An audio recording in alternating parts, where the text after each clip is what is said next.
And hello, movie lovers, and welcome to the show. With me, I have Charlie with me. And tonight, we're actually doing something a little bit different. We decided to go on ahead and do an Ask Me Anything segment. And I figured this would be a good, fun time just to talk about different things, talk about whatever is on you guys' minds, and stuff like that. We can talk whatever you guys want as long as it's actually within the movie aspect of our show and the theme of our show. We're not doing any type of politics. We're not doing any of that kind of stuff. But we will talk about anything movie related, anything within the entertainment industry itself. So with further ado, let's go on ahead and get on with the show. So Tamika asks, what advice would you give a new podcaster? What software is best in your opinion? So let's see here. For me, I'm just using StreamYards. I'm just using that as part of a way of actually going live. It was actually a back door, if you will, because in order for you to go live, you have to have at least 1,000 subscribers just to get into the live streams. With StreamYards, it allowed me to go ahead and basically have that whole entire gateway to where I can go live, do the live streams without having 1,000 subscribers, without having 1,000 views and all that other stuff to go along with it. And it allowed me to come back to YouTube because for about a year I was actually away from YouTube for about a year. And within a year, I was still gaining subscribers like crazy, which is shocking because before I wasn't gaining anything. All of a sudden, I take a break for a year and I'm doing audio podcasting, and then I come back to this. But I find that kind of ironic. What about you, Charlie, when it comes down to that? I don't have an answer for it. I don't, on my own, I don't use StreamYards. I don't use any of the software stuff, so that one's like, can't really answer that question. Right. What is your favorite genre of film and why? Favorite director? So for me, I'm up for a challenge when it comes down to movies and genres and stuff like that. There are things that I look at and stuff that I don't look at. For instance, I never would have thought that I would actually check out the movie Chef or anything like that, or the movie current with Bradley Cooper, because of the fact that at that time I was not interested in movies that was based on basically off of chefs and stuff like that. And then I'm like, you know what? I'm going to challenge myself to do something different, something new that I haven't done before. So I decided to go out of my genre of ways of thinking, the ways of doing things that I never thought about doing. And that's one of the best things I can actually say that I like about going into other directions. But for me, I'm not picky as the genres that I watch. Like, I'll watch a rom-com, I'll watch romantic movies, I'll watch action movies, comedies, horror movies. I don't care. As long as it's a good storytelling and stuff like that, I'll watch it. And also, too, biopics, things like that. I'm not picky when it comes down to certain things. As long as the trailer actually sells me on certain things that they're actually selling me on, then I'll check it out. But if it's actually a downer, I'm not going to check it out. But I know you're a little bit different, though, than I am, though, Charlie. I know that you're not into the horror aspects and things like that. But what is the things that you look for whenever you review a movie or genres in general? To go on your point about chefs, I'm surprised because pretty sure you watched Under Siege with Steven Seagal as a chef. Well, that's a total different theme. That's actually that's like a mixed martial arts action type film. But yeah, still, he was a chef. I mean, you can't deny that he was a chef, yeah, and nobody beats him in the kitchen. I knew they were going to throw that line in there. But mine's more of the mindless action movies, like no plot, the shoot 'em up stuff, like the Expendables, the Stallone, Arnold movies. Like, I think that's when I first start, like, movie-wise. I always loved those because I'm not really tipped that. But as I progressed, like, for my years, my last couple of years, like 2011 is when. Oh, sorry. This is bothering me. 2011 when Moneyball came out. That was the movie that interested me the most because that's basically all talking, no action, and actually had a plot, and there was a lot of talking in it. I enjoyed it. And my parents were shocked because typically I don't watch those types of movies. But Moneyball was great because I loved Brad Pitt. It had comedic elements in it, but it was just an entertaining story. I think, and that's what kind of turned. I mean, I watched the periodic, like the Departed. I watched that, the mob movies, because that had like mob hits in it, and that was entertaining with the Sopranos and stuff. But I think it was definitely Moneyball is what really started getting me into the whole Oscar stuff, and that's what started me. And then I started trying to watch some Oscar movies. But lately, some of these Oscar movies have just been pretty bad, and it's like not interesting. I'm like, yeah, no, like the quality have been like has dropped significantly. Like these last few years. Like I mean, I think in the decisions by the Academy of picking some movies to win, and they didn't like Stallone getting snubbed for Rocky, like for not Rocky Creed. That kind of was like okay, they're not really like that, and then the Bradley Cooper Star is Born. Like I typically don't watch that type of movie at all, but I was intrigued on it. That movie deserves so much more than it got, I and agree. and to give it to Green Book, I mean, it's probably a good movie, but they call it the best picture when it clearly wasn't on their when they do their rankings. It was like third best. So you can't really call something best. And then also with one of the Farley brothers having a sexual assault allegation against him or something of that nature, and yet you still reward that movie with that because you did it to James Franco when he won the Golden Globe for the Disaster Artist playing the great Tommy Wiseau, and him winning the Golden Globe for it, and then all of a sudden he didn't get any Oscar noms like that because somebody came out. I'm not saying he did it, not saying he didn't. I just don't know, but it's just that the optics of it didn't look great. But it's just the quality these last few years have not been, and then they're choosing their picks haven't been great. But I mean, I don't know. I think I've done that, but I try to, but um, yeah, yeah. You can go on, John. Let me fix my audio.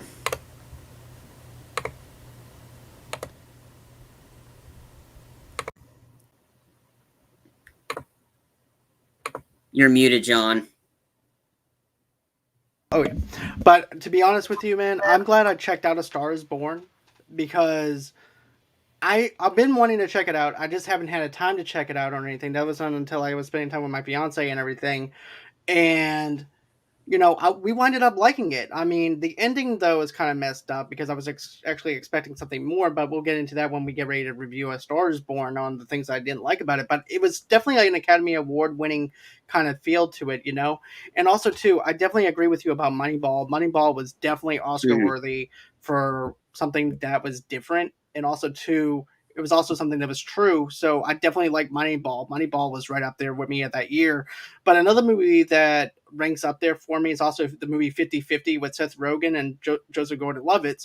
And the only reason why is because it's very relatable because my mom had cancer and stuff like that. So, I was iffy about going in to seeing a movie that touched close to home for me and stuff like that. And then I winded up liking it because Seth Rogen wasn't the main person inside it. He was more of the side character, which I Mm-hmm. like Seth Rogen as the side character versus him being the main character. I thought that the balance between Joseph Gordon-Levitt and his character was really good. But I liked 50-50 within that year. That movie was good.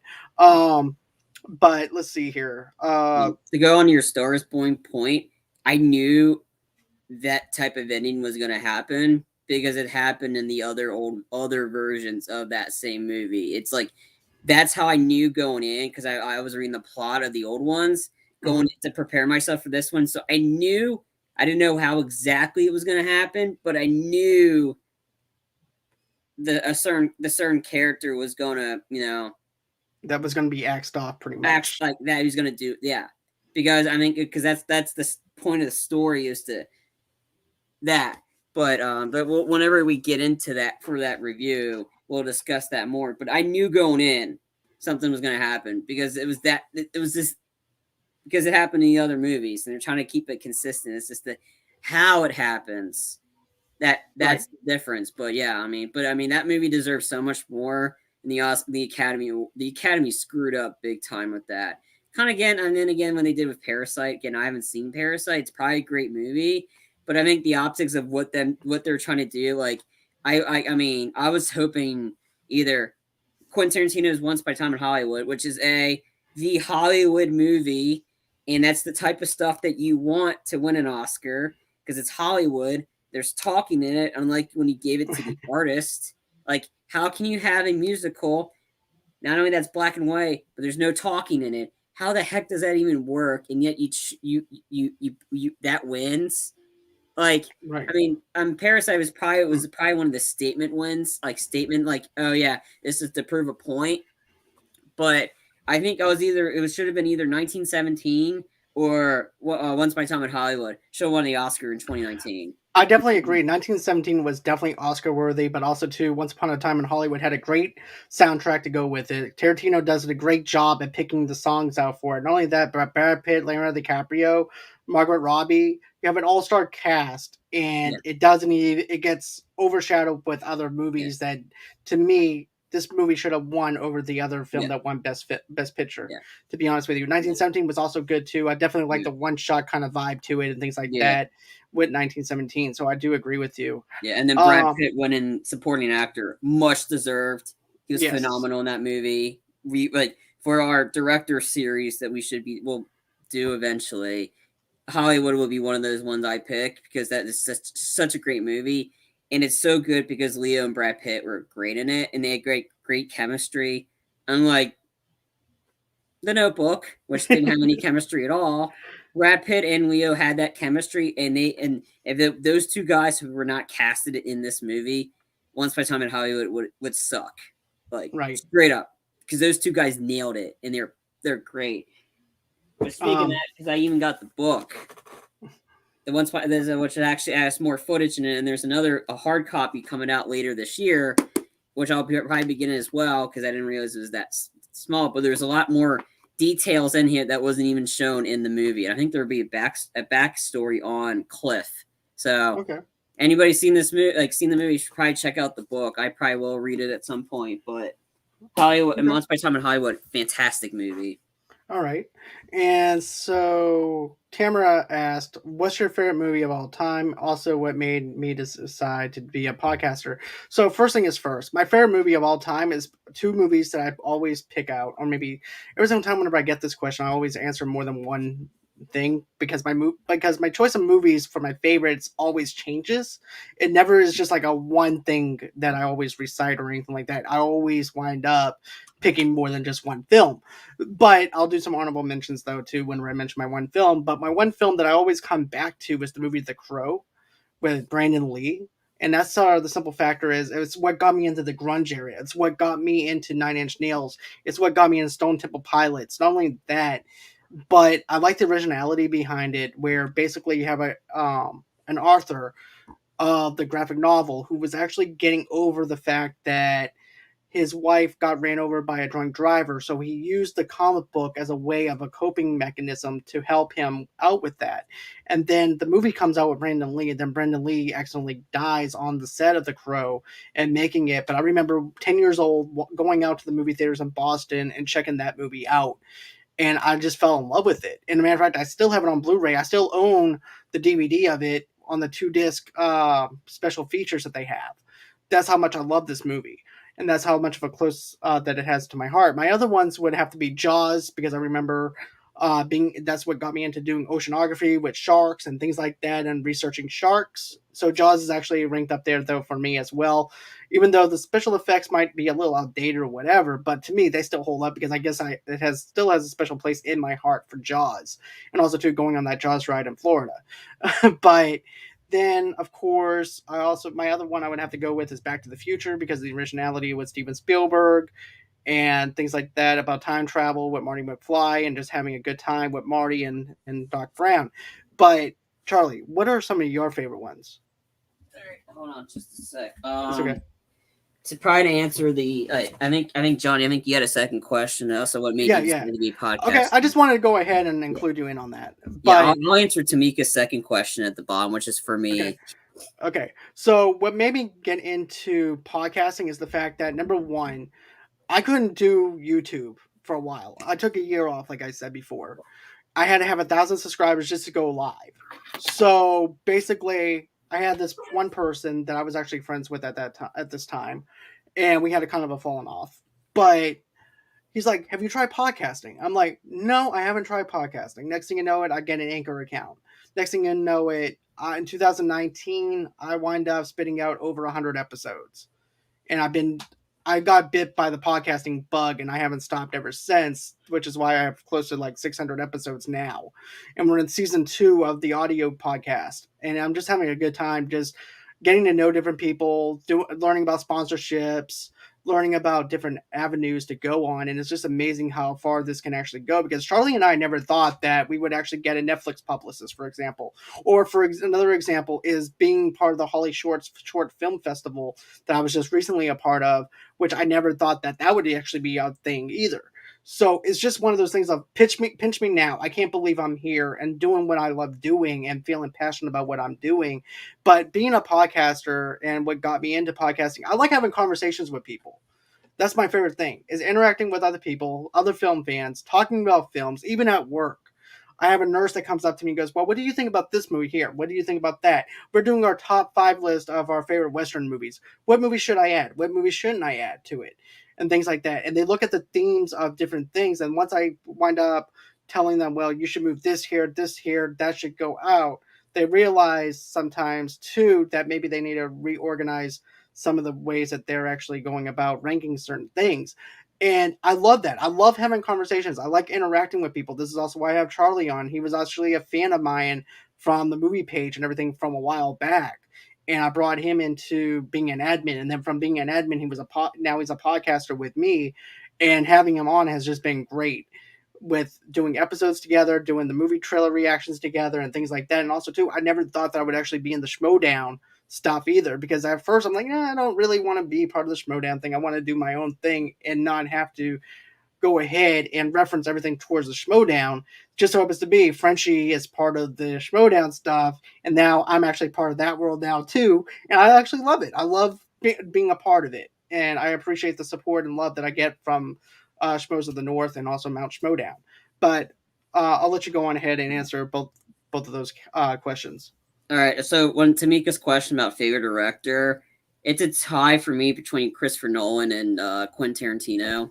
Like it just Quentin Tarantino is like his mind with his he's got a fascination for violence, and it's like the violence. It's entertaining. Does that make me desensitized? No, because I don't want to do any of that stuff in real life. But it's just entertaining to see what like just to see that, especially with his last bunch of movies. Inglourious Bastards was a fantastic movie.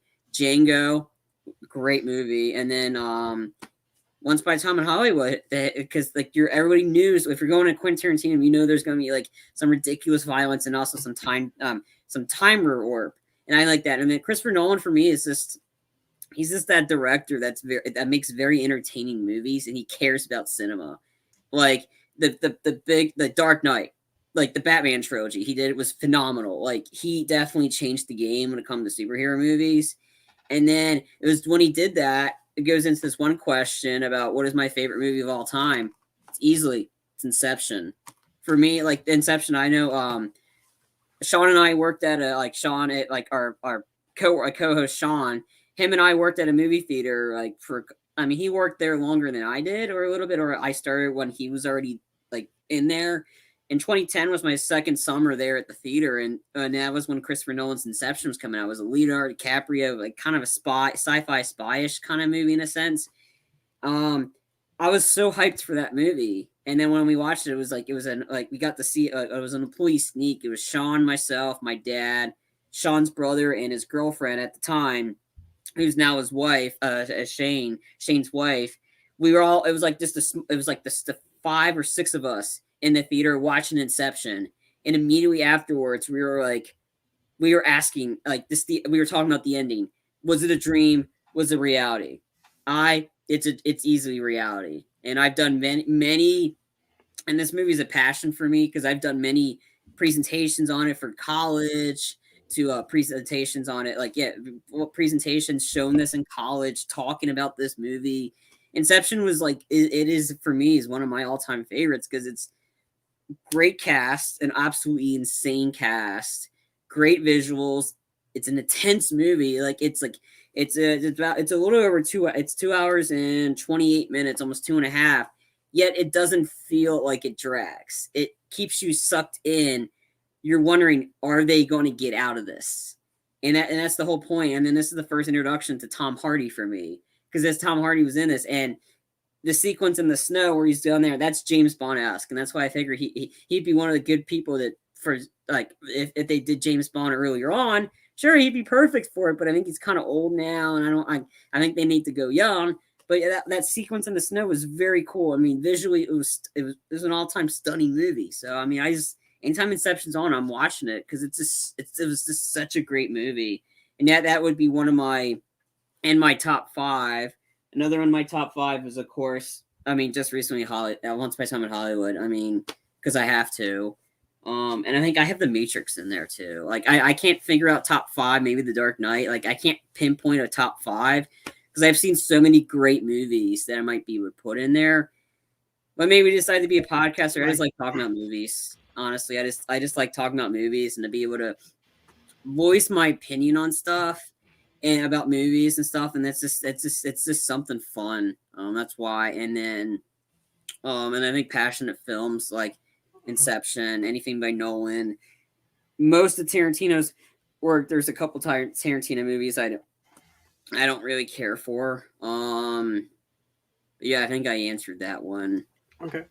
But no, I have to agree with you though about Inception and stuff like that too, because it's one of those imaginations where it's basically a dream within a dream. You don't know what's the difference between reality and what's fiction and stuff like that. And that's something that I really enjoy, where movies actually question makes you question things and things like that. And if you're able to question things and use your imagination, that is something that I really love. Um, let's see here. Okay, so I answered this a little bit already. What my favorite movie is, but I'll go on ahead and say The Godfather is also another one that ranks up there as my other favorite films. Of course, Godfather One and Godfather Two, Godfather Three. No, thank you. But yeah, the Godfather One and Two is definitely my favorite. I know I'm kind of cheating a little bit whenever I come down to that. What's your favorite place to eat tacos? Well, okay, Taco, I'll go on ahead and answer that question. That is going to be La Chula's over in Bay St. Louis in Mississippi, where my fiance and I actually eat at and stuff like that. That's actually one of my favorite ones. Of course, you also have Taco Kill, which is Taco Bell. So Taco Bell is also one of my other ones. Of course, I also like their craving box. So of course, because I'm fat and I like tacos. So let's see, John. Do you think DC may make a comeback in theaters as before Marvel is on top now? Here's the thing.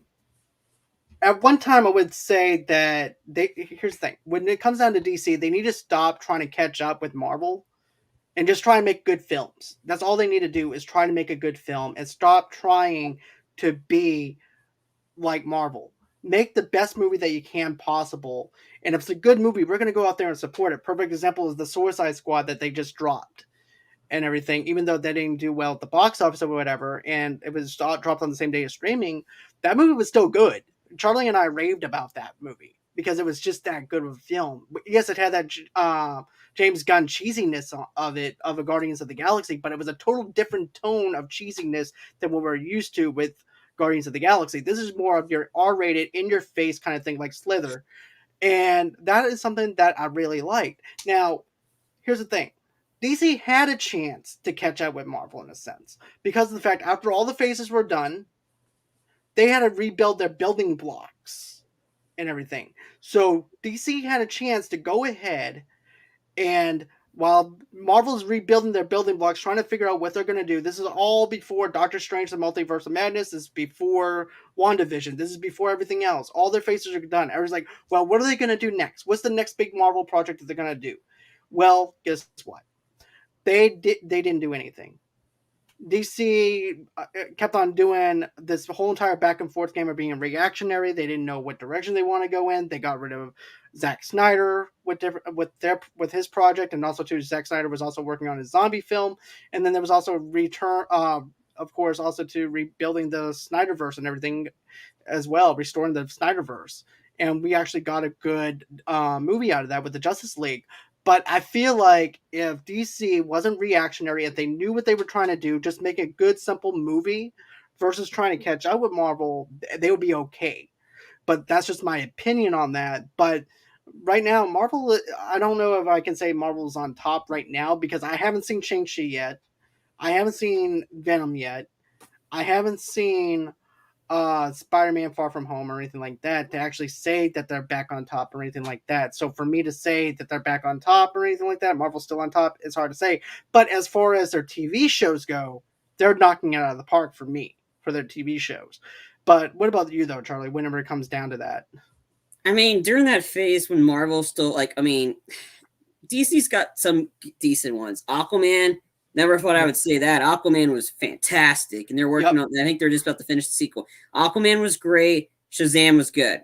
hmm Everything else, Wonder Woman sucks. Like, I I mean, liked it's Wonder Woman though. I liked the very first one, but you know, Wonder Woman was terrible. Both of them were bad. Like the second one was just garbage. Like it was slightly better. It was like, to quote Brad Pitt going back to Moneyball, 50 feet of crap. Then there's us. Underneath both the 50 feet of crap is Wonder Woman 2, and then Wonder Woman 1's like right there. Like they're right there. And then we're getting like so many different Batman movies. Like enough already. I'm pretty much going out and saying the new Robert Pattinson movie is gonna suck. It's gonna suck. It looks trash. It looks bad. It definitely doesn't look great at all. There'll probably be like, since this weekend's like nice little tie in there, Tamika, because this weekend's DC fandom, and everybody doesn't know what DC fandom is. They did it last year. It's kind of like their own version of Comic Con, but more DC stuff. That's where they announced like some pretty epic video games of Gotham Knights, which is set in the same realm as the Arkham series, which are fantastic games, and then the Suicide Squad Kills Justice League, where you're getting Harley Quinn, Deadshot, King Shark, and Captain Boomerang in the game, and it's only for next gen. So we'll probably get more information with that. But yeah, the Suicide Squad, not the 2016 version, which is, we don't want to talk about that because that's bad. The one that just came out, which is believes is coming out on Blu-ray and DVD on the October 26th. So anybody who hasn't seen it on HBO Max or didn't get to see it in theaters, you can own it, and I definitely recommend owning it me too. because it was fantastic. And because of that, we're getting a spinoff on Peacemaker with John Cena, which is supposed to have a trailer this weekend. And it, like, I this here in the description of the show, like, he's got a car with a golden eagle on it, and he goes in a restaurant wearing the outfit, and he's wearing the outfit or eating pancakes. Like, this is, I mean, John Cena was fantastic in the Suicide Squad. It was just hilarious. It's a great that. So they got that. I don't know what much DC's got. I mean, Aquaman 2, I'm pumped for that. Me too. Shazam, absolutely. I'm psyched for the new sequel, which I think just finished filming not too long ago. But that's And gonna be Black coming out Adam. next year. We also have Black the Black. Adam. We'll probably get some footage from that this weekend on the 16th. Like, there's some good properties, and then yet they decide to do Wonder Woman 3. And I'm not hyped on it. I don't think Patty Jenkins is that creative a director to do that, because like, it's a superhero movie.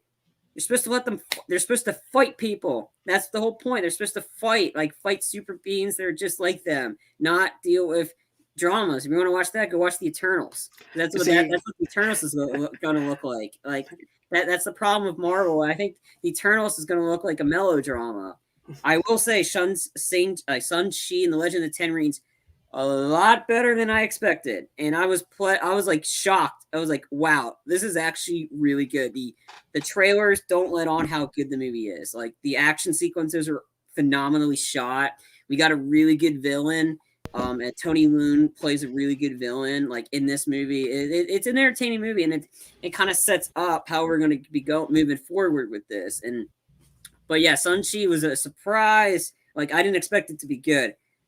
Boy, was I wrong. That was good. Is that gonna change my mind for Eternals? Maybe. But the problem is there's just too many people in it. And I'm like, and one guy looks like Homelander. Like, seriously. We only have one Homelander. That's on The Boys. We don't need many more. Like a douche that shoots laser out of his eyes. We don't need any more of that. We got plenty of that in The Boys. And that's literally what the Eternals looks like. I hope so. I don't count on it, and I just found out that they're at risk for not being able to get released in China, and that's the problem for Eternals for that huge cast. And I'm pretty sure it's a huge budget. Not being released in China is not. That's not keen. I mean, like, Shang-Chi's done really well, and that one, Black Widow, for whatever had happened, did decently well at the box office, despite Disney being dicks and releasing it on the on their app. You have to pay additional $30. I saw Black Widow in theaters. I loved it. It was entertaining. But but yeah, I mean, I think Marvel, and I know no way Spider-Man No Way No Way Home. Home. I think that one's gonna be great because it sets up something. The Hmm. Eternals, I don't know what the heck's going on in it. Like, do you think I I probably won't be spending money for it, to be honest? I'm But gonna go see it because of the fact that it has a lot to do with the time and stuff like that with Loki and stuff like that. It has the time continuing stuff, things like that with time travel. So that's what I'm doing. That's why I'm interested in is the time travel stuff. Um, but that's just me. But we're gonna talk about Wonder Woman later on, and things like that. um, When yeah. but To answer the sorry, I was going to answer the Tamika's next question about the is streaming the new movie theater experience now? Will people come back to theaters as before? I don't think streaming is the new movie theater experience. I think it was this one time. I mean, if we, like these last few weeks, Sun-Chi's done like over Labor Day weekend blew past expectations. People went at the theater to see that. Um, Venom made a ton of money opening weekend.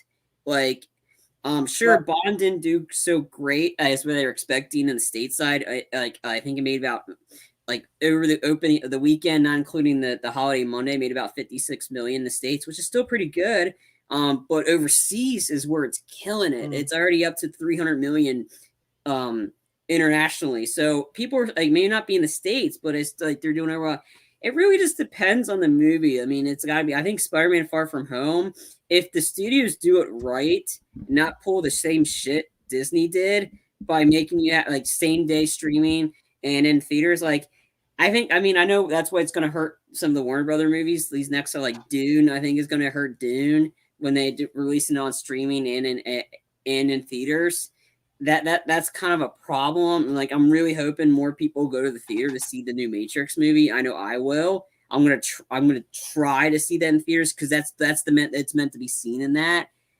I don't know. I mean, I think it's just this time period. I think once we progress like into next year and all that stuff, I think people will start going back to the theaters once it's more safer. I don't think it's the new movie theater experience because sure, Netflix is gonna get these big movies, but nothing really can take away from the cinema experience. And it shows mm, with Venom making 90 million opening weekend or something close to it. Like people still go. I think it's rude. It depends on the movie itself. mm. Okay. So I'm gonna talk about this one, and then Brandy also had a question for me though too, as for job reviewing movies professionally. Would that be your dream job? But just piggybacking off of what you said though, here's the thing. Shang-Chi was not released on the same day as streaming or anything like that. It got changed over because of the fact that they didn't want to go down the same rabbit hole that Black Widow went through with being sued for being on there for streaming and for, of course, being at the movie theater. And then, of course, James Bond is also not streaming. Then you will also have Venom not streaming. So therefore, you have three films that are not streaming. So therefore, you have no choice but to go to the theater to go and see those films. So that's one of the three things that one of the things that it had going for itself is the fact that it didn't have streaming. People had no choice but to go to the theater to see it. So they was like, well, okay, I want to go see Venom. I want to go see James Bond. I want to go see this movie. But the point is, you have those movies out there and they are not available on streaming. So therefore, they have to go out there and see it. But my point is this: I think that I think streaming is still new. It's still something fresh. There's some kinks that they have to work out on as far as what they need to do if they want to go on ahead and release certain movies that's on streaming service and stuff like that, or keep it in theaters. But I think once they release those kinks and work on those kinks, I want to say that maybe that we're going to see more stuff being streamed at home than at the theaters, depending on the contracts that they draw up and things like that. And it's also a new time now. And I had to say it. I really want here's the thing. I really want the theaters to. I want that to be the source of where I'm going to. I want to go to the theaters to see a movie. I don't want to sit at home and watch it on my 40-inch flat screen TV because I don't get the same experience that I do in theaters, no matter what you have for a sound bar or anything like that. I want to go out there with fans and celebrate a movie because of the fact that's the one place that everybody can get along. You can forget about race. You can forget about religion. You can forget about all that other stuff and everybody's just in there at one time celebrating a movie together and being fanboys over a certain film that they saw and things like that. So, I want to see more films in theaters. It's just that I think that streaming is going to be the new platform on what they do. And I hate to say it like that, but if you look at the evidence of the fact that, number one, you release movies that are streamed same days as the movies, and then you have three other films that came out that wasn't even on stream. People had no choice but to go to the theater and stuff to go see those films. That tells me that, yeah, I know that they had no choice but to go, but I promise you this: if that movie was available on streaming, they would still stay at home because of the fact that they're able to watch it from the comfortable seats of their house versus going to a theater and they have no choice because they were obligated to go see a movie in theaters versus seeing it on stream. But that's just my opinion on it. But still, Yeah. I disagree. I think it's only we're in the pandemic, so we can't really judge anything just based off this. Sure, I think in its case by case basis. If actors want to, like Chris Hemsworth, he's done stuff in theater stuff and stuff on Netflix. But it's like, I mean, the problem with the Netflix thing is you don't determine how much money a movie makes. Like, I mean, and then like, yeah, they have more budgets on there, but it doesn't necessarily mean a better movie. I think it's just, I think well, I'm it's talking about like the big blockbuster films is basically what I'm talking about. like Fast and the Furious wasn't released on streaming. That was a theater. I think it depends on the movie. It's got to be. I mean, I still think like if No Time to Die was available streaming. I think more people would go into the theater to see it, mainly because it's It has that blockbuster draw. it's the experience. Like watching it from home. Like I wanted to see Suicide Squad in theaters. I watched it on HBO Max because we were doing a review for it, but I would have seen that in the theaters if we weren't in a pandemic time. Blackwood, I saw that in the theaters. Jungle Cruise, saw that in the theaters. Free Guy is not meant. You had to see this in the theater to fully or be able to fully experience how great this movie was. Like, I think it's it's the experience. I don't think I think it's only because it's this like Warner Brothers is doing that is pulling away from the same day stuff. They're going right back to exclusively in theaters. Probably, I think they're making packs like the 45-day, kind of what Paramount's doing. How you have like 30 to 45 days in theaters and then it'll be released on streaming. So I think they're making deals to release it on streaming, but first it's got to go into the theaters. Like if you want to wait the 30 to 45 days, that's fine. Like Warner Brothers, after starting in 2022, nothing released on Warner Brothers is going straight to theaters, and then it'll go to that. So I think it was only this pandemic period where they're doing the streamings. Netflix is going to be Netflix, but it's like from now on, these movies are going to be like you have to see these in the theater. So I don't think streaming is the new movie theater experience. Because sure, there's movies I wish there were that were from Netflix that I wish they were in the theaters. Extraction, I would have loved to see that in the theaters with Chris Hemsworth. Six Underground, would have loved to see that in theaters. I know I would have paid money for that because I enjoyed that movie. And then there's other ones that I was happy they're on streaming because they're garbage, like Outside the Wire, like the Anthony Mackie Netflix movie. That was absolute dog shit. I was glad I didn't pay money for that. Tom and Jerry, so glad I didn't pay money for that because that was dumpster fire. Same goes to Space Jam: A New Legacy. I can't believe people went to the theater to see that and paid money. They should have just stayed home on Netflix, like watched it on HBO Max and saved yourself some money because that movie should not have made more money than the Suicide Squad. Like two different quality movies. One was just a complete farce. The other was entertainment. Like I really disagree. I don't think the streaming is that because Christopher Nolan is working with another distribution company because he didn't want his movie to be released on streaming because it defeats the purpose of what they're making. I think a lot of them like you have to see these in the theaters because that's the type of film. So I really don't think streaming is the new. I think it's just because it's the pandemic, and starting next year, once more movies are coming out like just exclusively, because there was the huge backlash Warner Brothers got when they decided to release all their whole slate on HBO Max. Hence what happened with Black Widow and about the Scarlett Johansson suing because what Disney violated her contract because they released it on streaming and people paid $30 for it. You should, I mean, if you're gonna pay $30, release it on physical media and let people buy it, not have them get a Disney Plus subscription and then buy it. It's like No, I really disagree. Streaming is the new experience now. Like it's once it starts getting clear up, and once we get to back some sense of normal, like if I have my choice, theater on that, I would that depend on the movie, but mainly I don't think theaters are going away, not anytime soon. All right. So let's see here. Another thing I want to mention is this. Brandy writes, if you could have a job reviewing movies professionally, what would that be? A dream job be? To be honest with you, I've always wanted to work for maybe like JoeBlow.com or work for Arrow in the Head or Collider, but I'm still leaning more towards JoeBlow.com just for the simple fact I'm friends with Jimmy to the O, which is James Osner, um, stuff like that. I know their company is very good at legitimately posting movie news that's actually truthful, even though there might be some speculation pieces, but they actually post it as speculation pieces, and they are actually respectful towards the fans and stuff like that. If there was a company I would work for, it would be JoeBlow.com. Or KevinSoon.net is also another good one, though, too. But JoeBlow.com, to me, I think they give their writers, give them their freedom to write whatever they feel versus actually giving you big words and trying to summarize it in big words. And they're just average movie viewers like everybody else. And to me, that's what I love about average movie reviewers and stuff like that. We give honest opinions and we stick to those honest opinions and everything, regardless of the fact that maybe somebody might not like something or whatever.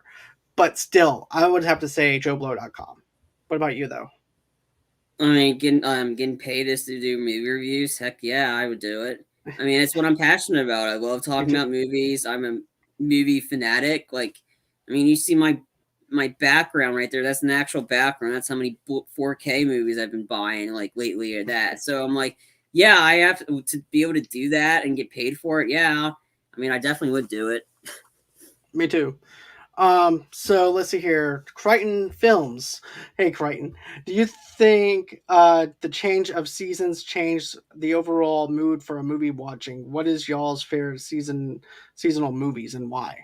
So here's the thing. For Halloween, it's always gonna be horror movies. It's always gonna be, even if it's like a comedy mixed in with the horror aspect of it, just to get me in the mood for Halloween, I'll still watch the heck out of that. Because Halloween is probably one of my favorite holidays aside from Christmas. Christmas is also another one of my favorite holidays. But for me to watch something during Christmas time, I have to watch either number one, National Lampoon's Vacation, or I would have to watch Tim Allen's The Santa Claus. But what about you, though, Charlie? Yeah, I do think the change of seasons does change your overall mood for Hmm. movies. Like, if you know in the summer, you know you're gonna get blockbusters. Like Right. you get maybe the occasional movie which you're like, "Oh, okay, why is that one in there?" Like, I mean that's when you know like the big ones. But lately, like you can get like those big juggernauts coming out. I think it really depends on trying to get the right market. And like when you got like I know like January, February for the longest time used to be Liam Neeson month because Liam Neeson would always have his movies out there because that was his audience at that time because nothing was that coming out of that time period or usually during that time of month. So that's usually what you're gonna get. And then I think and they've been sprinkling some blockbusters here and there like the Kingsman, the Secret Service that came out in February and that was a huge like that was a juggernaut. Like for it did really well at the box office, and the first one was a fantastic movie. So I think it really does change. Like like John said, Halloween you're gonna get horror movies, which is a month I usually try to avoid because I don't do horror movies at all. I don't like Halloween. I mean, I like Halloween as that where everybody get the costumes and that kind of stuff, but I don't watch horror movies. I'm not like that's usually type of month like that. I'm like when there's something else that's out there, usually I try to watch that or whatever. And then November, December, you get you get some blockbusters, but you also get it's a time period for the Oscar movies. So you know what's coming out for the Oscars. So I think yeah, I definitely agree that that change the seasons, change the overall mood for it depends on what you want to watch. If you're in Oscar movies, November, December, there's also November, December has some big juggernauts too. Like pre-pandemic, we were supposed to get Mission Impossible 7 coming out this November, and then that got delayed. And then so everything that's been being pushed in the back burner. But um, I would say mine's probably the summer because that's where you get a lot of the good, big quality movies. And that's the whole point, is to be able to see these big blockbusters in the theaters, not at home. So I definitely have to go to the summer, because you get a lot of great stuff coming out of the summer, and it's stuff you can potentially get on before Christmas, so you can be able to buy it before you put it on before you have to gift it to somebody for Christmas. I also like. Here's the thing. I like seasonal stuff though too. Whenever it becomes like Oscar season, gives us a chance to review some Oscar films. Also, too, it opens the eyes for other people who might not have even thought about checking out a certain movie at all. Because I like introducing people to new films, and also too Halloween as well. Horror movies are a great thing to actually have. Same thing with Christmas time and things like that. Hello. This is what Brandy Mullen says. Halloween is her favorite, and I'll admit Hocus Pocus is one of my favorites. That's actually one of my favorite movies to watch during Halloween as well. It also has that Halloween kind of flavor to it, and there is a second one coming out as I think well. they're I think they're filming it now. Let me look Yeah, that up.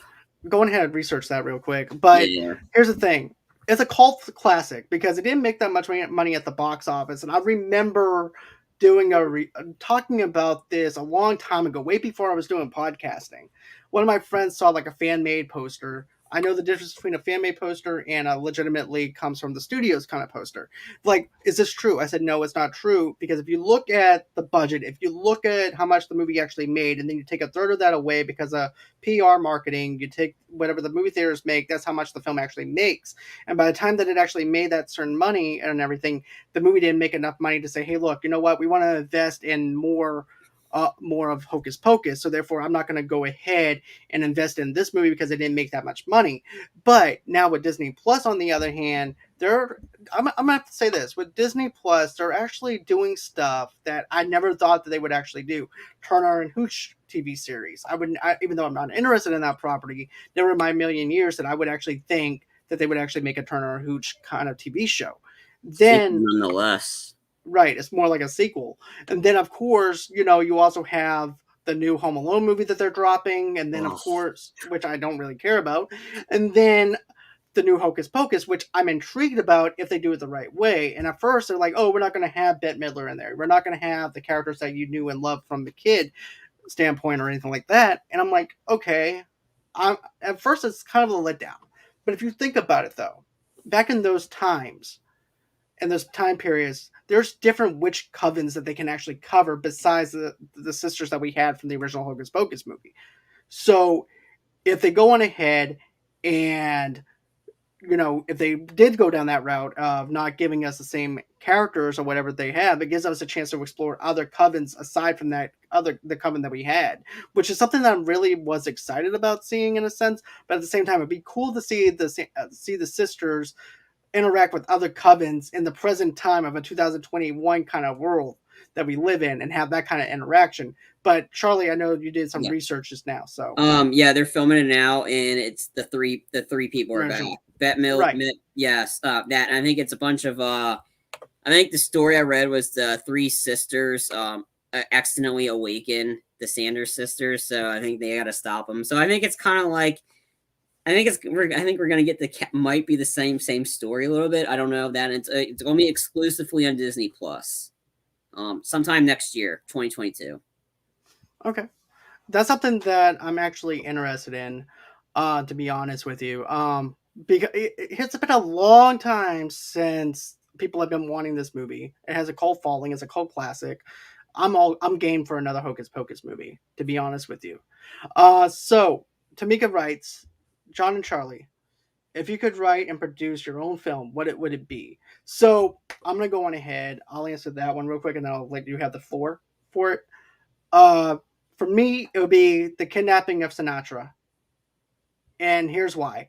I was listening to a podcast called "Kidnapping Sinatra," and basically Frank Sinatra Jr. actually gets kidnapped, and it's actually during the JFK assassination whenever he gets kidnapped from these other people. As a matter of fact, the guy who kidnaps him supposedly hears a voice in his head or a voice coming through the speakers saying that God told him to kidnap Frank Sinatra Jr.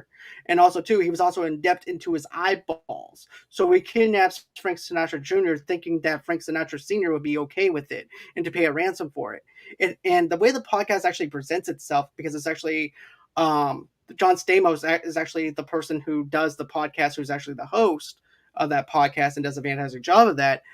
I could see Quentin Tarantino making that kind of film because of the layout of the sound effects, the way that John Stamos narrates it, and things like that. And I would actually, it would be cool is if Tarantino does this. And a matter of fact, I know that said if I could write or produce my own film, but if I could write that, I would actually go on ahead, write this film, and then sell it over to Quentin Tarantino because of the fact that I think Quentin Tarantino could actually do a dynamite job with this film, and also to get this the soundtrack right and everything else. I think it would be perfect. Also, too, you can have John Stamos doing the narration of the kidnapping of Frank Sinatra Jr. and stuff like that, giving the full details of that, mixed in with the real guy who kidnapped him.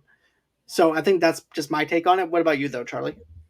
Just thinking of it now, I would try to do a better version of Max Payne because I don't think that when that movie was like, I mean, Mark Wahlberg was good in it, and I thought Mila Kunis was great as Mona Sachs. I think they tried too much with it, and then that was the problem. Like, I mean, personally, if I could write it, and the person I would absolutely have direct Max Payne, it's got to be the iconic slow mo motion guy, and that's John Woo. You gotta have because because there's gonna be it's gonna be R rated.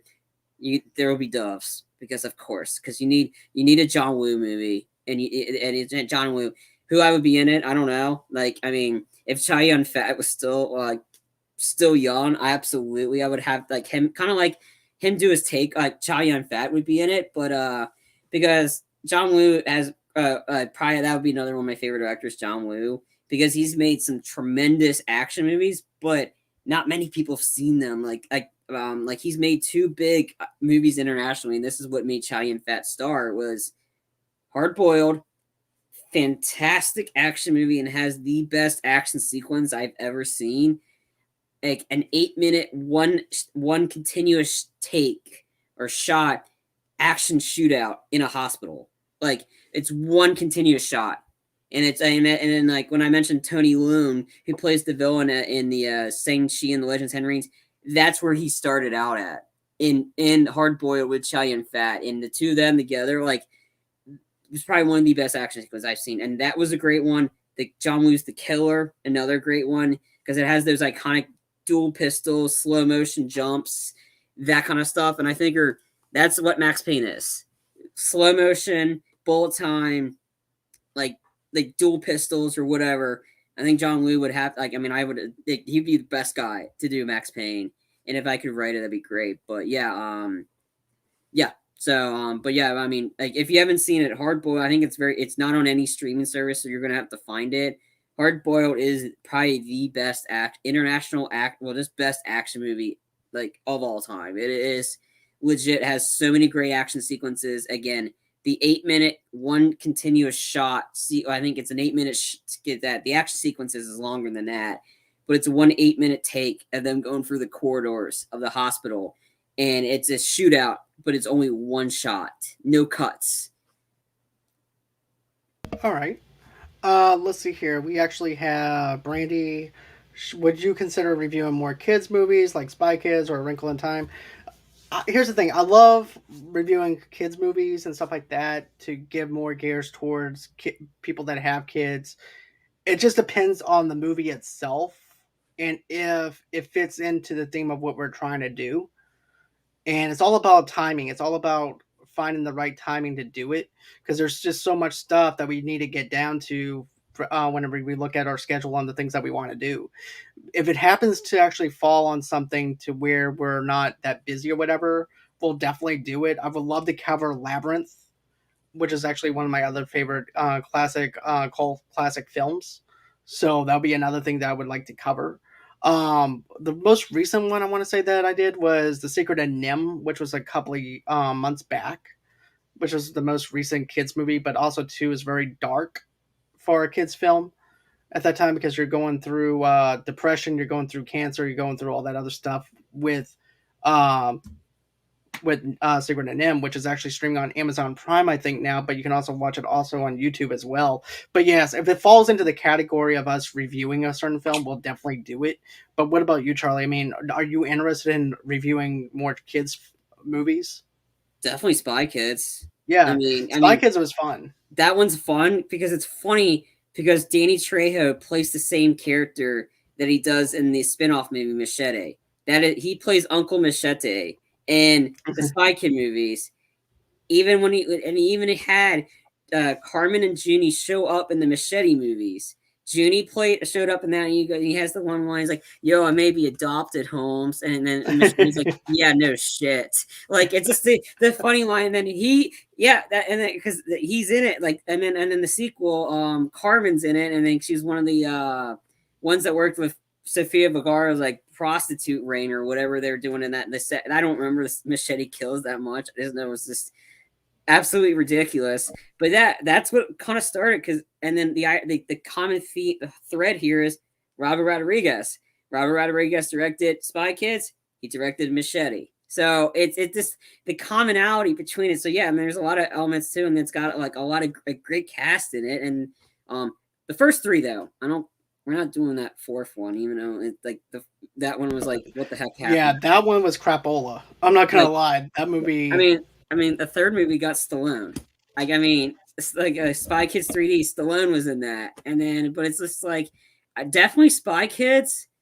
That one for me because that one, like, I'm interested in how that holds up. But I remember watching Spy Kids. I think I believe I saw all of them in the theaters, and they're entertaining movies. And then, but just the common theme that Danny Trejo plays Machete, Uncle Machete, in a not so violent way, but he's Machete in the Spy Kid movies, and then he plays Machete later on in the more mature movies, which I will have to review those. But those are mindless fun action flicks. But the see the kids grow up, show up, and it's like, yo, I may be adopted. Yeah, no shit.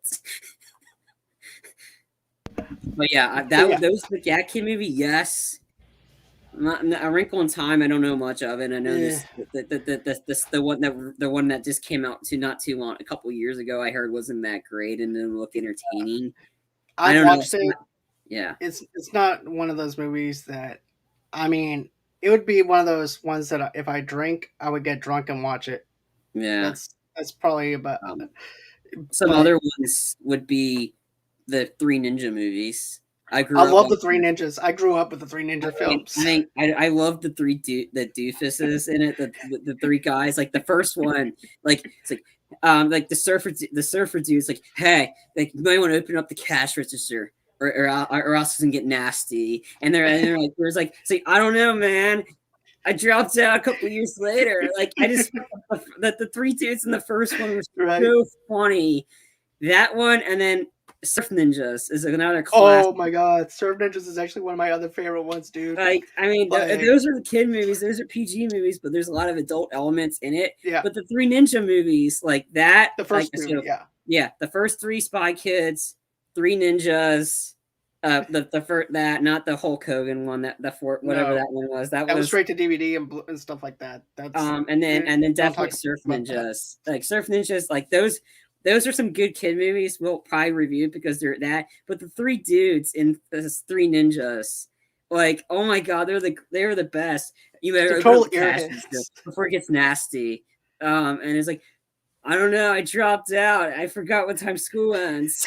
It's like, and my other funny thing is they're looking at a magazine, dude. That looks sick, man. That looks very sick. That would be ripped. It's just a surfboard. Because we need to put some wax on that, man. That looks really yeah, good. And they're eating nachos. They're eating nachos in a gas station. It's just like I mean, it's just like there's the guys that's like seeing. And then and again the bathroom sequence, and then when they put some like super lax or whatever, and the kids are like, you say, hey, give me that drink. No, it's mine. They're stealing the drink, and they're all going to the bathroom. Yeah, because they put instant diarrhea. Thank you. Like, yeah, because they put X-Lax. And then like it's funny, and then that one, it has a lot of dark tones to it, and then especially like the final fight where somebody gets shot, and it's like it's a PG movie, but there's a lot of adult elements. But and then the one that when they go to Tokyo, that's a pretty good one Yeah, too. that's the Like, second one. That's I another think one that's that the had third like the one. airheads. No, that's the second one. The The second third, one is the Indian reservation one about the no, the second one is them going to China. I remember that one. That's in Three Ninjas Kickback. Three Ninjas Knuckle Up is the other one that you're yeah, thinking of. Knuckle Up. I believe Knuckle Up is the second one because in the Mm-mm. third one, Research that the real quick so that way I'm not yeah wrong on that, because I'm pretty sure, because I remember going as a kid in a theater and seeing the second movie, and it was Three Ninjas Kick Back, which had them in China. And to me, the part where the ninjas had the cell phones, like the old cell phones, because what are you gonna do? Call us to death? yeah. And then Oh, but sorry, yeah, go ahead. that was a fun movie. Surf Ninjas, Rob Schneider's in that film. You also have, of course, you have what's the rapper back in the '90s that was on there? The black dude that was on the boat and everything too, because he was a rapper. Tone Loc Okay. was on there, who sings funky. Forgot the I forgot the name of the song, but anyways, Okay. but Rob Schneider in the film goes, "Okay, you guys just go ahead and surf and everything. I'm just gonna put some wax on my surfboard." You say Yeah. that every time that we go out there, and And then by then the time they're done, chives. You guys yeah, want you want some chives? And then I think Leslie Nielsen was the villain in that. I know Kelly Hu, like who's mm, very like a martial artist at her time. She's been a ton of stuff like villain roles. mm, So yeah, the year they were released, 92 was the first one. That and then Knuckle Up was 1993, so it and was then Knuckle Up. Knuckle Up. That was the one with the when they were trying to protect the Yeah, I think the Native American's daughter, and then like okay, and there was a lot of politics involved with that. It was a bunch of like that one. Um, yeah, no, I think Hulk Hogan was the fourth one, and then the third one, which came out in okay, '94, was the one where they go to Tokyo to stuff. Yeah, I think yeah, Knuckle Up was one. Yeah, Knuckle Up okay, was the baseball like one where they beat up them in a bar, and then it was a lot of it dealt with the Native American reservation or whatever, and it was they're trying to protect the daughter, but it was like so the guy couldn't testify or whatever to give evidence or something. okay. Because here's the thing, I got that mixed up. I do Yeah. apologize, because I always thought that Knuckle Up was the third one Hmm. and not the second one. I apologize for that. The kids look Uh, a lot older in the third one though. That's how I was able to pick it up on that okay, because Rocky he's like the oldest one. I think Rocky's the he's definitely a lot older and taller, and I think than he was in the second one because I think they kept the same three actors for the first two movies, and then they changed the actor for Rocky in the I thought he looked different. Okay. yeah, I think it was a different actor because yeah. Um.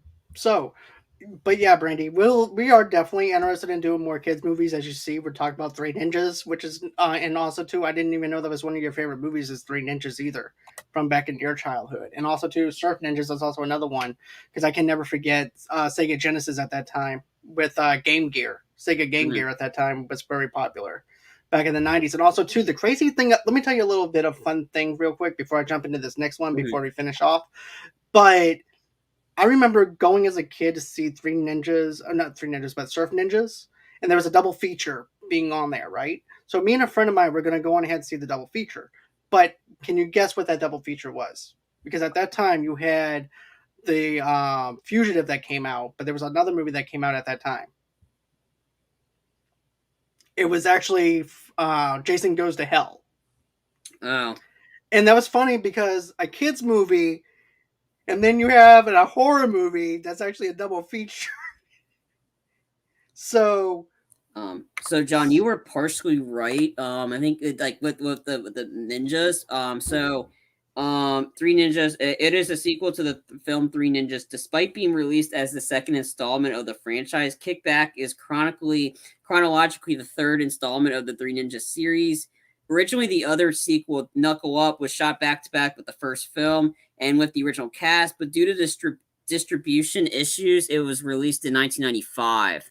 So it was a lot of technicality with this, which was weird. that is So weird. I mean, it was released third, then it was second. I don't know. I just Okay. know everybody looks different. Right. So Brandy asked, What is the one person that influenced you to get into podcasting? So here's the thing. In 2013, I was watching a lot of AMC Movie Talk. And at that time, John Campia was doing AMC Movie Talk. And AMC Movie Talk, because at that time, too, it was like, don't forget, we had some crappy websites during that time, especially when you look at moviepilot.com, which is also the same thing as like, we got this covered. But, I was like, you know what? I want some legitimate movie news. I want more of that kind of content. So I went on YouTube searching for that. And it was just YouTube at the time. There was no podcasting involved or anything like that. But I knew what I wanted to build. So what I did first was I build the movie page. And then after the movie page came along, I said, you know what? I want to build a YouTube channel. Once I saw I had enough people that were following the movie page and everything, I decided, you know what? I'm going to design me a YouTube channel. And so that's how that happened. But John Campy is actually the one that got me into doing YouTube, doing podcasting, and things like that. And also at that time though too, they were actually doing their shows in a closet, in a janitor's closet, and it was actually at that time called For Your Consideration. And it had Crystalline Kennedy, and it also had another member of that I'm actually friends with still, and also Dennis Zen, which I'm also friends with on Facebook as well. I'm also friends with John Campy on Facebook that I follow all the time. But those were the guys I went to. Also, John Schnepp was also another one. Then, of course, AMC folded and everything, and they went over to Complex. Complex is actually owned by Collider, and then it became Collider Movie Talk. But from 2013 to 2015 is basically whenever I started realizing that I wanted to get into more YouTube stuff and things like that. But one of the guys that I mentioned before, who happened to be one of my friends, was like, "How about podcasting?" I went into doing the podcast thing for about a year or whatever. Came back into doing this. That's who influenced me into doing podcasting. But as far as who I'm passionate about and who I follow, John Campia is also one of them. James Osner from JoeBlog.com. There's also John the Schmoza movie trivia Schmodown. There's also the I'm trying to think of what they were called at that time though. It's the Schmoes Know movie show. That was it. The Schmoes Know people were the ones that I actually watched movie reviews for. Jeremy Johns was also another one that I follow and everything too. So those are the guys that I feel like that are fans of the films, gives fair criticisms, and knows what they're talking about. But what about you though? Was there any type of influence on you or anything like that? Not really. Just like mainly just the reviewer that got me interested in doing these, like to start doing podcasts was because of the pandemic. But it was Fox 5 reviewer Kevin McCarthy. He's the one he's like I really like on my way into work usually in the mornings. I'd listen into the 106.7 The Fan, the Sports Junkies, and they would have the Fox reviewer Kevin McCarthy on there, and he'd review movies him being able to do that kind of got me interested in doing this and then I've been trying to reach out to him to see if there's any advice he would have to maybe potentially be a movie critic and stuff. And yeah, he hasn't really gone back because again he's super busy, travels all the time. But being able to do what he's done and to review movies and stuff, that just sounded like a great idea. So let's see. What one movie can you make feel like a kid again? For me, I would have to say the original OG Mortal Kombat, no doubt about it, 1995, I believe it was that it came out. My friends and I going to see the movie for the very first time, wondering what we're gonna witness and stuff like that. Looking back on it now, was not probably a wise choice. My parents probably wanted to murder us by the time that the movie was finished, but we had a very good time of watching it. But that makes me feel like a kid again. Ghostbusters is also another one that makes me feel like a kid again as well. But for you, Charlie, what's one of those films that just stand out for you? I don't know. I saw so many as a kid, but it just nothing that Okay. none of them that makes you would really feel like a kid again. Like maybe the original Matrix or the 1999 Mummy with Brendan Fraser, or Swordfish. I don't know. Again, that was the first Dang, time. that's like mature content level I know right there. that was the first R-rated movie I watched with my parents with Swordfish. It was Don't fine. feel I bad. sat there. I mean, it's a great movie, by the way. We got to do a review for that soon. Right. But if anybody hasn't seen Swordfish, stop what you're doing and watch it because I mean, it's a phenomenal movie. But I don't know. I don't really remember. Like, I mean, the first movie I saw first in theater was A Bug's Life. But again, I don't remember something that would make me like. I know I've seen a lot of like animated stuff while as an adult. Like I mean, I think the first one that I watched was in 2010. That actually a kid movie I enjoyed was the Despicable Me.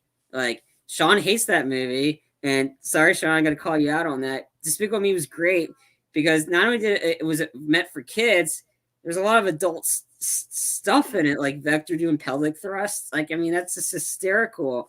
But but yeah, I mean, it is for me. It's just like I mean, that was the first few kid movies I watched, and then again, never mind, probably Shrek or Shrek Two, because that one I wasn't really a kid at the time when it came out in 2001, but I was almost 10.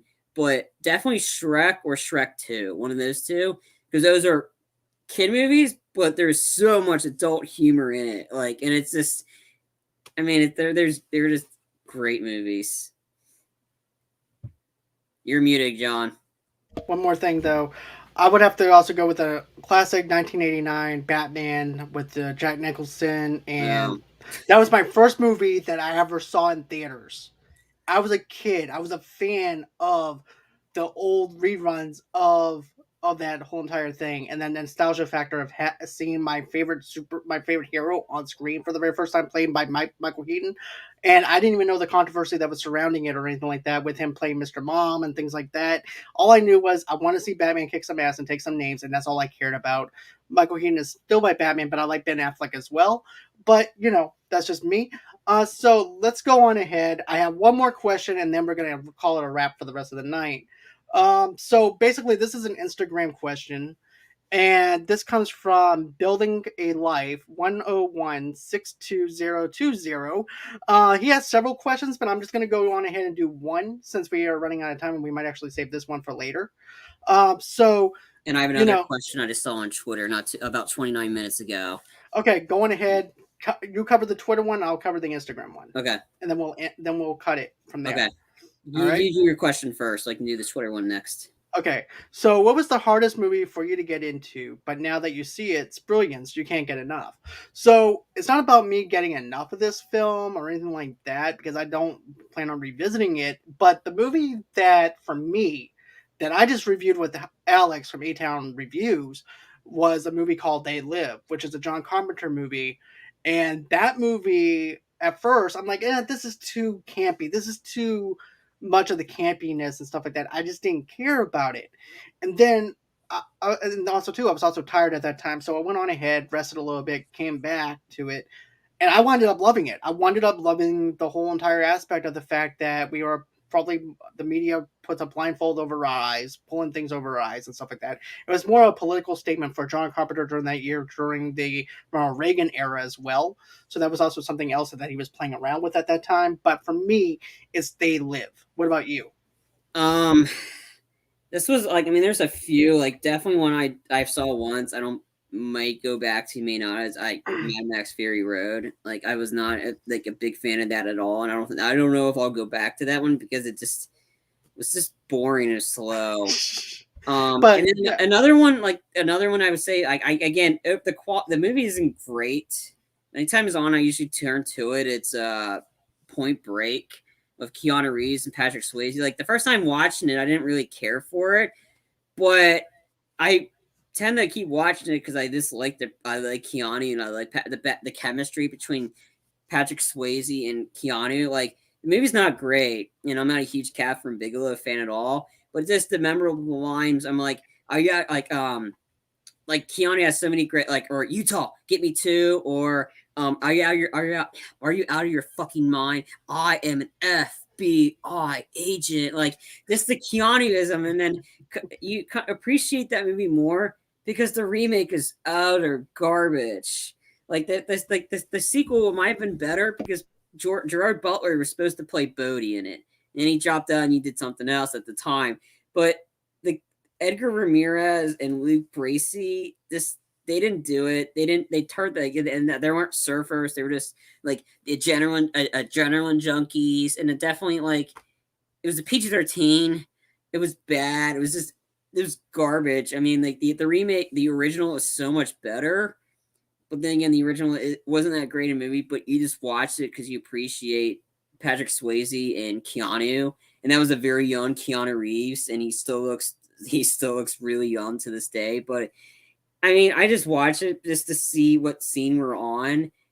But I mean, I think but this you just watch it for Keanu. That I mean, it's that there's not much. There's some action sequences in it, but it's not much.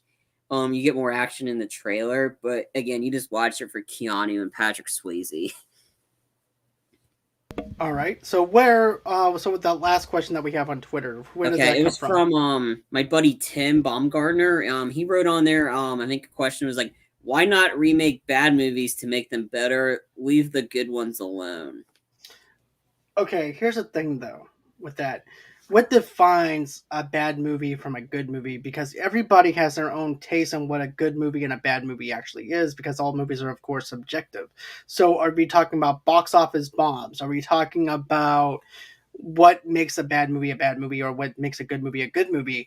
Um, but to me, if you're going to remake something, you need to do Battlefield Earth with John Travolta. It's bad enough where I have to witness somebody going WTF in a movie theater screaming out real loud of what I just watched.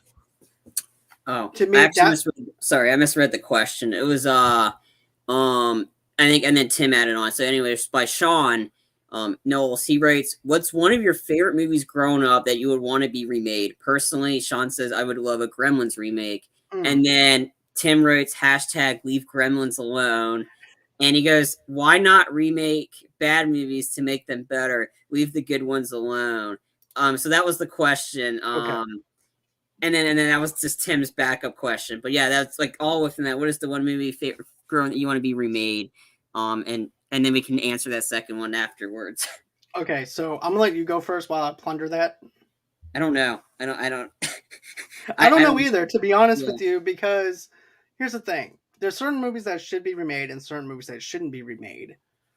Especially movies that I hold dear to me, but also too, even if they remake it, I still have it on my DVD shelf. It's not like it's Marty Yeah. McFly from Back to the Future, where all of a sudden it just erases. Oh my God, there's a remake. No, I still have the original one in its pre-teen condition on my shelf. It's not going to disappear. It's not going to move anywhere.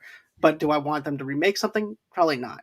But I think that if I could choose which one to remake that I really like, I would have to. I'm gonna go with The Crow, but also hyphen it a little bit, because if you read the graphic novel, it starts off differently than what in the comic book, differently than what the movie actually starts out with. And if they actually build up towards something like that, I'm all for that. But still, I'm just not that interested in rebooting something with The Crow or something like that. But would I see it? Yeah, I would go on and see that. But yeah, but also too, Back to the Future is also another one that shouldn't be remade. That's also another thing too. So what about anything? What about the last question though? Um. I don't know about my favorite movie growing up. I've seen a lot of stuff. Like, definitely don't want them. Like, them leave the Matrix alone. Leave. I mean, geez, you already fucked up Terminator. Like, geez, like you already screwed that up. Like, maybe if they do Daredevil, like I mean, that's not growing up. I mean, like it was entertaining that if they did Daredevil in movie format better, absolutely, I would love that. I mean, with the current Only if cast Charlie on the show, Cox, only if Charlie Cox is attached to it. That's the and only Vincent way. D'Onofrio is Kingpin. Um, like I mean, don't get me wrong, Michael Clark Duncan was great as Kingpin. Like I mean, like the late him, I thought he was good in it. I think it's just the execution was just bad. I heard the unrated version is so much better, Mhm. but then again, if we didn't get Daredevil, we wouldn't have getting that great Evanescence song, Bring Me to Life." Like I mean that was just I mean that's such a great song. I mean they've even used it in WWE promos, like I mean or WWF at the time. I don't know. I agree. I think like I mean I don't know what bad movie would need to be remade. Like I've seen bad movies, but bad for the sake of being bad because they're hilarious. Like Don't Touch the Room. The Room is fine as is. It is one of the greatest bad movie, best bad, so bad it's great movies of all time. And it's cool because my alma mater at Salisbury University is having a class called Bad Cinema, and I was like, why was this not offering when I was there? I would have loved to take this course because I've seen so many bad movies, but the room is one of that. So I mean, I don't know. That's a tough question, but I agree. Leave The Crow alone. Like you keep that movie's in developmental hell for years. Hmm. Leave it alone. Like, let Brandon Lee just Beat rest. Like, rest. Yeah. yeah, don't remake it with different people in it. Like, come on, it's like it's annoying. Like, leave that alone. Well, they've already done Total Recall. Like, definitely leave Cobra alone. Like, absolutely don't touch Cobra. Cobra is great as is. Like, it's a great action horror flick. So leave Cobra alone. I don't know. I mean, that's a tough question. Like, I don't know what bad movies I've seen in my childhood. Like, I definitely don't want them maybe Three Ninjas, but I don't know. See how you can do that. You'll probably make it like I don't know. You'll probably ruin it or something. Like, I don't know. Like, it's very touchy stuff about remaking stuff for the sake of remaking it. Because I mean, they Right. try to do Speed Racer. I haven't seen it, but I heard it wasn't that great. Yeah, Um, Wachowskis did that one. yeah, That was like another bomb that they like did. I don't know. That's a tough question. All right. So that's going to do it for our episode of Ask Us Anything. I do appreciate everyone inside the live chats on Instagram and also too on Twitter as well. We thank you so much for participating in this. This is something that we might actually revisit again and do again. Did you have fun doing this one? Yeah, it was fun. I mean, Yeah. if we get different questions, absolutely. I don't want to Yeah. answer the same questions again. Right, exactly. So, guys, here's another thing. Tomorrow night, 8 o'clock Central Time, 9 o'clock Eastern, 6 o'clock Pacific Time, I'm going to have the cast from A History That Haunts Us, which is also an independent film that Crichton Hobbs actually just got done wrapping up. And I'm going to have his actor and his actress on the show tomorrow, talking about their experience working with Crichton and also experience with working on that film. So go on and check that out tomorrow night. Thursday night, I'll have Beth from Made for TV podcast, and we're going to be doing a review on The Fog because this is actually part of our Scream on Screen series, which is basically just reviewing horror movies throughout October. So go on ahead and check that out. And then, of course, on Friday, we have some other stuff going on here at Movie Lovers Unite, so go on ahead, stay tuned for that. But if you guys want to, go on ahead, donate to the page. You do that, you just go on ahead, go to GoFundMe.com/Movie Lovers Podcast. But also, too, we teamed up with Two Blur Girls Podcast in Cincy. And all the proceeds go over to St Jude's Children's Hospital. If you go on ahead and buy yourself a Cincy, so go on ahead, get yourself a Cincy. $5 to $10 goes towards the cause of children with cancer. So go on ahead, do that. Of course, we want to go on ahead, donate to us at Movie Lovers Unite and everything too with GoFundMe.com/Movie Lovers Podcast. And you can find those links in the link below in the descriptions. And then, of course, you guys can go on ahead and head over to Movie Lovers TV Lovers Night on Facebook, of course, Instagram, and Pinterest as well. And then, of course, you guys can also follow me on TikTok at Movie Lovers Unit 001, and of course, also too on Twitter as well at Movie Lovers Unit over there. If you're a sponsor or would like to be on the show, just go on ahead, email me at movieloversunite@gmail.com. And then, of course, go on ahead, download the Good Pods app. Good Pods is a great place for social media for podcasters, or if you're into listening to podcasts and stuff like that, that's actually another great place that you guys can go ahead, follow us at, give us a rating, also tell us what you think about each episode as well. It also keeps us in line on what we should do, what we shouldn't do. Their easy play button is just fantastic. It's a smooth app. I definitely recommend it. And that's everywhere that you guys need to know. And don't forget, tomorrow night, 8 o'clock Central Time, 9 o'clock Eastern, 6 o'clock Pacific Time, I'll have Crichton Hobbs's the lead actor and the lead actress to his independent film, A History That Haunts Us, tomorrow night. And of course, on October 15th is when Crichton Hobbs and then will be at this Halloween festival taking place in Alabama. So go on ahead, like and subscribe. Don't forget to smash that like button, that subscribe button. Also, to hit that little bell in the bottom right hand corner to let you know that we have something new coming out. Also, too, I just dropped a trailer reaction video for Scream. So go on ahead and check that out too, so that way we can go on ahead and get some views for that. Tell me what you think about the new Scream movie and stuff like that. Always, until next time, guys, it's been real, it's been fun. Thank you, Charlie, for being a part of this. I do appreciate it. Thank you, Brandy. Thank you, Brandy Shank. Thank you, of course, to Tamika from Two Blur Girls Podcast for participating in this. And thank you to everyone that's on Twitter and Instagram as well. Always, until next time, guys, it's been real, it's been fun. I can't wait to do this again, and bye-bye.